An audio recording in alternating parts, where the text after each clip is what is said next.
overemployed culture will help kill high-tech salaries, and in this video, I'm going to explain why. Let's get back to work. Get back to work. America is back to work. It is now a community of professionals working more than one job at once, usually remote jobs. This is to earn extra income, retire early, and have financial freedom. Be free from office politics and jobs, and instead improve your mental and spiritual health. That sounds like the dream for everyone, right? And it is the dream for many. Sometimes the goal is to underwork a job as long as possible until getting fired, or to just maintain multiple jobs at once. And this is a culture that is semi-unique to tech.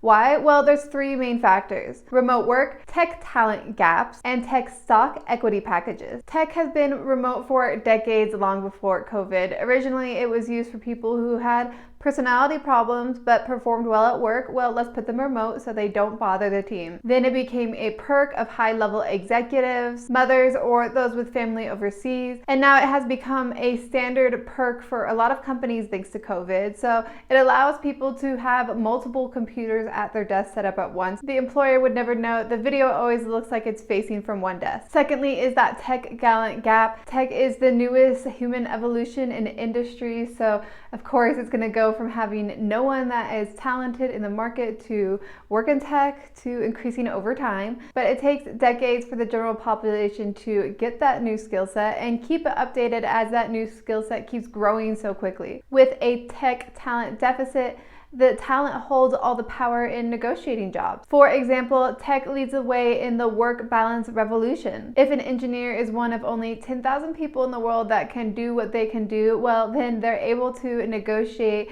less stressful work or shorter work week. And as Mark Zuckerberg recently noted, there are many overpaid people in tech who don't really work at that 100% speed or don't really work full time. That has been possible because there has been a tech talent gap in tech for decades. So that shortage enables one person to work two jobs, and maybe they're only working 40 to 50 hours a week. And finally, tech offers great stock and equity packages. Tech companies have been on top of the US stock market for a long time. This means working for a tech company essentially pays off for the lifetime that you own that stock, endlessly increasing. Even if they aren't publicly traded, a tech company will offer equity in the startup that may turn into stock someday. And while executive level professionals in other industries do get stock and equity as well, tech is unique in that it will give tech to everyone in the company, even the technical recruiter. The costs of these packages are way easier to write off in the budget than an increase in salary. That's why companies like Amazon sometimes will offer 40 to 50% of the salary in stock. Overemployed people will hold multiple jobs as long as they can and possibly restart jobs over and over, getting severances and being asked to leave a company as quick as possible. Tech company severance packages are great too. And while this does hurt company budgets, if a company is growing or the stock is increasing, it doesn't really hurt the bottom line. But the tech market is changing. Tech has a lot of zombie companies that don't make any money, and a lot of them are high up on the stock market as well. Tech also has a lot of underemployed people in that they're not working full-time hours, or they're not properly qualified for their job, or they were hired on quickly with minimal qualifications because of growth hiring. Moonlighting becomes more common in recessions and is a sign of a recession. It's a sign that people can't keep up with the cost of living. Contractors can be limited in not working with competitors, but an employer cannot limit you from working with other companies, especially if it's in a completely different industry. And once they find out that you are moonlighting or overemployed, they can't do anything about it. They have to watch this resource that underperforms take money from the budget without replacing that money with valuable work. And again, that's no big deal if companies are profitable, but if you watch my channel, you know June layoffs have happened, and a lot of companies, especially investment companies, are laying off, and stocks are coming down. Companies are hiring, freezing, and increasing the workload for many people at work. This is happening at the same time as the overemployment trend is growing. Since 2020, you can see online, people are offering consulting services where they teach you how to become overemployed, how to find those jobs and navigate being fired from them and rehired. Once a trend reaches that level where it's offered as a education that can be taught, then you know it's saturated in the market. And a lot of the factors that made overemployment possible are disappearing. A lot has changed in the past decades. Boot camps have fast-tracked people into the tech industry faster than ever. I just heard about someone who did the Bill Gates boot camp and came out with $127,000 on average salary. That's crazy high, and that is not with a college degree. That is just a boot camp. High schoolers are learning JavaScript in school and learning WordPress and Shopify with their small businesses at home now. And people have been switching careers to tech since the 90s. Plus, we've been importing tech workers for decades, 50 to 100,000 each year. The Zoom boom has made remote outsourcing easier than ever. While there is a shortage of professionals that have a wide variety of knowledge in tech or have specific niche knowledge in a specific thing, the pool of candidates for most jobs in tech is healthy. And for some of the roles, the pools are oversaturated. Yeah, people want to underperform at their job or be overpaid more than ever, but the market saturation is increasing. That means more people are going to accept lower pay or accept a difficult job, reducing the number of jobs available for people who want to be overpaid or underperform.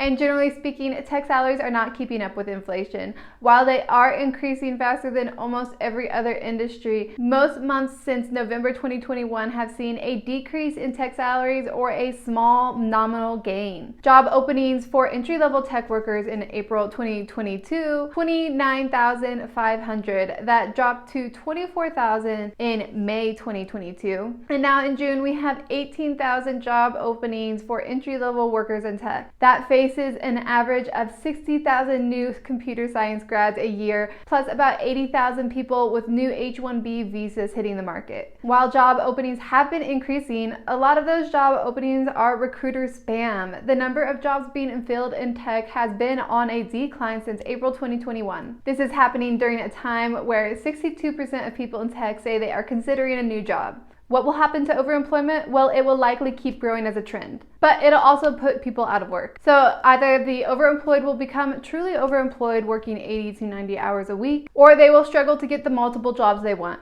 Either way, it is going to be harder to get a job in tech moving forward. As overemployment becomes more of a trend, tech will likely notice and it will gain a reputation. Right now, the reputation is neutral, but if people are struggling to get a job, it's going to become a negative reputation. But if you are subscribed to my channel, you already know what's happening and you want to make it through these times better than everyone else.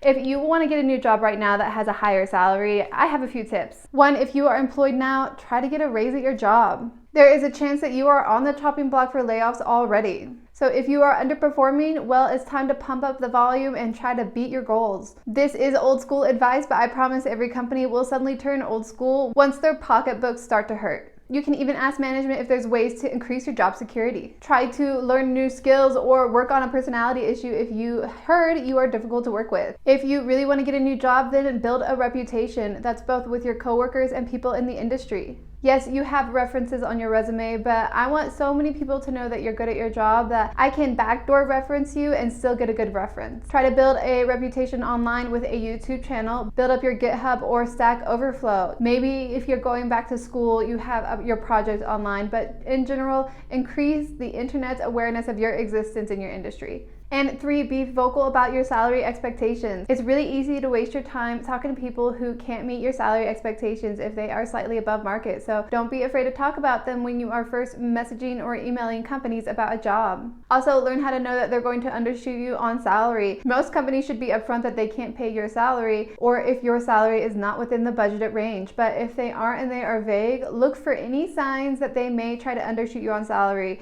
You want to save your time in the job search for companies that can pay what you want. And go out of your way to be on the job market. Apply to jobs online, join professional groups and meetups, tell people that you're looking for a new job. Obviously, if you're still employed, you have to keep that as secret from your employer somehow, but leverage your network. That's likely a much better way to get a job than just applying to jobs online. Although applying to jobs online still gives you some result. Thanks for watching my video. I hope that was interesting. I'll keep you updated on the overemployed trend in a few weeks to see how it's faring in the recession.